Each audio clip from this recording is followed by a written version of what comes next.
There's so much out there I don't know anything about. I had a really fascinating client. She had luxury properties that she sold, except she had one that it was here in on the Front Range somewhere, but not where I live.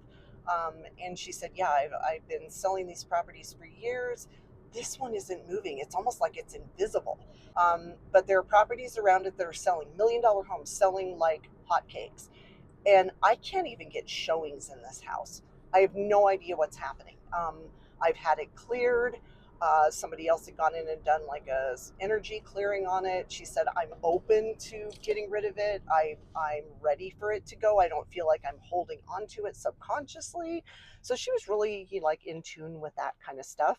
But she said, I don't, there's something going on and I don't know what it is.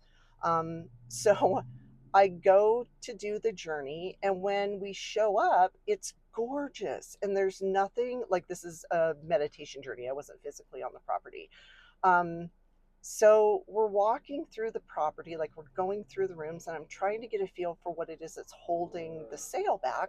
And I notice these two huge entities, but they're not evil. They're gentle, but they're gigantic. I mean, we're talking like 20-foot tall and 20 feet long. Um, I asked my guide about them, and he indicates that they're nothing to be concerned about, but that there's nothing we can do to fix this. I don't hear that from him very often, that there's literally nothing we can do. But he doesn't indicate that it's anything to be worried about. He's just like, it's a matter of fact, well, this is what's here. Our work here is done. So we leave like I end the meditation. I contact the client the next day and just say, hey, I don't know if you're aware of this, but there are two really big entities that are guarding your property. And at first she said, yeah, I don't know what this is, until she saw the picture and she's like, I know exactly what this is. She said, so I used to own some properties in Hawaii that I purchased. And when I bought them, a woman told me there are guardians on that property. They're called the She. And now that you've purchased the property, they will be with you, not just the property, they will be your guardians for the rest of your life.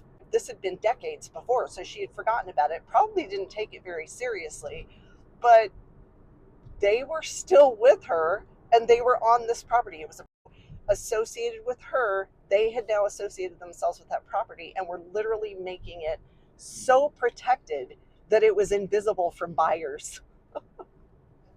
So we worked together to figure out how to communicate with them and let them know that they were greatly appreciated, but their services were not needed at that property anymore, which sort of set them back so that they still stayed with her. So to do what they were made to do, apparently. So yeah, these are really interesting. They're called the She.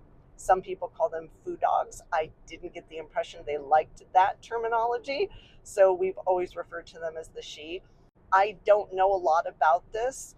These are just things that I run into that I have no knowledge of ahead of time at all about what their background is or what their purposes are. But running into them because of the different clients that I have is such a cool learning experience. Never even knew this existed. So totally cool.